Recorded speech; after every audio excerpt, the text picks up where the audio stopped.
This is 100 Central Park South, also known as Trump Park East. In the late 1980s, I began to work in the building doing post-construction and post-renovation window cleaning with my then 3-year-old company. We would clean the windows of the apartments which had already turned over due to buyout, or more frequently, as it became clear, bullying and harassment by the Trump Organization, which had purchased the building earlier in the decade. They were preparing the apartments for rental and later for sale. I met Harry and Carmel Reingold, charming and tenacious second-floor tenants who were fighting an illegal eviction notice by the Trump org. They and the other tenants eventually won their battle, so I continued cleaning their windows. I did stop working for the Trump org, though, because it became clear right away that we were never going to get paid for our work.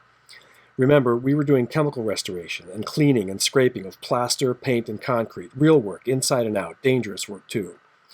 The company would have us do a number of apartments each week for which we were to bill monthly. 30 days after our first billing of about $3,200, no payment arrived. Then 60 days passed, then 90.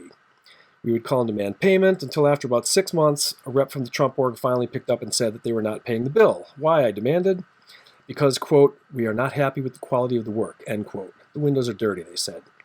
Of course they are, I said. It's been 6 months. Remember now, at this point, the windows were simply dusty. We did renovation cleanup, leaving them pristine. It was obvious out of the gate to me that this was his method of operating, that everyone in the office was in on the routine. In other words, he infects everyone around him. My 3rd year in New York City with student loans due, and I was clearly being cheated by a grifter who had no intention of honoring our billing or our labor. As I said to anyone who had listened back in 2016, this is who he is, a man who makes money by not paying his bills. Now, I pay my bills, so do you. You go to the supermarket, you pay. You pay your car and home loans. He doesn't, and never did. He is a fraud and a cheat who managed to get elected president, proving the extreme downside of that hopeful adage, anyone can become president. Those of us who see who he really is, we get it. We understand why you want someone. You're angry. You want a standard bearer. But he's not the guy. He doesn't care about you. If you believe a crook and a cheat is your man, so be it.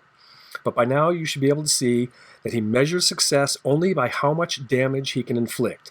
This is his sole measure, his benefit at cost to you and to the Republic. If you're out there and you doubt him at all going into the voting booth, take it from me and take it from Harry and Carmel. He isn't what you believe him to be. The reality is that he is a bum. He's a common cheat who thinks he could vamp his way through the presidency, pocketing your money all the way.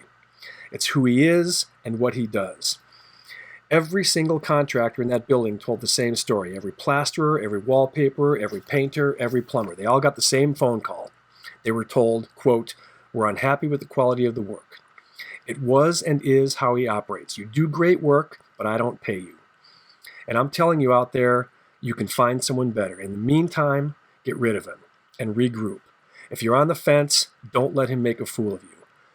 No one has to know what you do when you go into the polling place and fill out your ballot. If you're struggling to decide, then do it for a couple who fought him off for decades and won. Do it for Harry and Carmel.